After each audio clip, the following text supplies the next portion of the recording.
এসেছেন উদ্যোগে Kadamtala subdivisional electric অফিসে আমরা আজকে থেকে অন্তত এক সপ্তাহ আগে আমরা জানিয়েছিলাম সিনিয়র ম্যানেজার মহোদয়কে যে আমরা ডেপুটেশন প্রদান করব পুরো কদমতলা এলাকায়, এই ইলেকট্রিক সাব ডিভিশনের পুরো এলাকায় বিদ্যুতের বেহাল অবস্থা চলছে।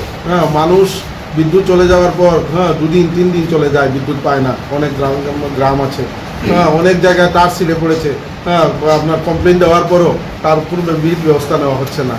কিছু কিছু লাইনম্যান তারা মানুষের কাছে সরাসরি পয়সা চায়, পয়সা না হলে তারা ঠিক করে দেয় না। এই পরিস্থিতিতে সিনিয়র ম্যানেজারকে আগাম জানানোর পরও উনি আজকে আমাদের ডেপুটেশন গ্রহণ করতে উনি থাকেননি। উনি না থেকে উনি একজন ম্যানেজারকে এখানে রেখে দিয়ে গেছেন। উনি তো সব কথার উত্তরও দিতে পারবেন না, যেহেতু সিনিয়র ম্যানেজারের সঙ্গে আমরা বারংবার এর আগেও আমরা ডেপুটেশন দিয়েছি। তাহলে আমরা আজকে যতক্ষণ পর্যন্ত এই বিষয়ে উনি স্পষ্ট কোনো জবাব না দিয়েছেন আমরা ঘেরাও অবস্থায় থাকবো এখানে। মশলা হাতে নয় চামচে তুলুন। লংতরাই গুঁড়ো মশলার প্রতিটি 250 গ্রাম প্যাকেটের সাথে 1টি চামচ ফ্রি।